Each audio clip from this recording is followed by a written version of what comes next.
dito, look at Kate Yasmin Velasco. Meron bang category para sa kanya? Mami na. Sa open, may open for women. Okay? For the criterium na lang to. Please, attorney. Anong event po yun? Category? Actually, si Snow lahat ang gumawa ng categorization. So, we expect to give everybody a chance na maka-join. So, depende yan sa registration din. So, marireview yan. Kung saan madami, siguro bibigyan ng sariling category. At yung mga gusto pang sumali, makikita kung paano sila may categorize. Yes. So, Yeah. mo Dumadami na po mga riders natin, di ba? We competed sa Vietnam, kung saan-saan pa. So, kailangan nila ng mga karera para din ma-expose at mabigyan ng experience. The main idea is to give everybody a chance na makipag-compete at makisali sa isang organized na competition. At walang registration fee. So, yun ang primary reason natin na bigyan ng lahat ng chance. So, mapag-aaralan yan sa resulta ng registration, i-adjust pa yan. Yes, ito isang importanteng question. Paano magpalista para sa Elite Pro? Unahan lang daw po ba yan? Meron daw bang requirements? Paano magpapalista? Paano ka papasok doon sa 10 teams para sa Elite? Sa ngayon kasi, you should have a team di ba? So, and of course, the team, sila yung mag-aalaga sa inyo dun sa kabuuan ng karera natin. No? It would be unfair kung bubuo kami ng isang team, tapos hindi sila magkakilala, hindi sila matagal na nagsasama-sama, so technically, wala talaga silang ibabatpat, so sayang lang yung kanilang participation. So I think you should have a team.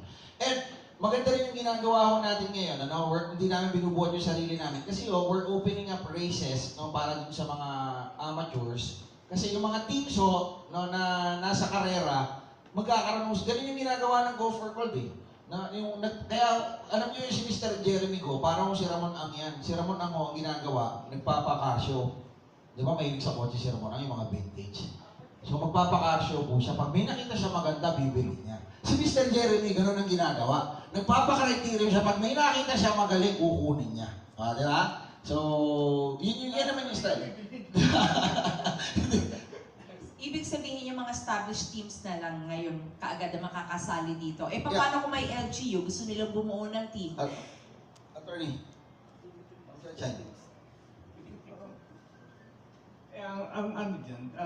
If there are LGUs na willing at gusto mag-support, why not? Ang daming riders na available yung mga established teams can only do so much. Meron na silang stable Pero at large, marami pang mga riders dyan na magagaling. So, yung mga LGUs will have the opportunity, kung gusto nila, tumingin-tingin lang dyan at magtanong-tanong, maraming available na riders. At pagkakataon to ng mga LGUs na may representa yung kanilang bayan, may representa yung kanilang probinsya, or whatever. At siguro naman sa dami ng talent natin, makakagawa tayo ng isang competitive team kung gusto nila. Okay, meron pa ba? Question? Nabasa ko lang question. Babawi daw ba yung mga natalo sa Tour of Luzon?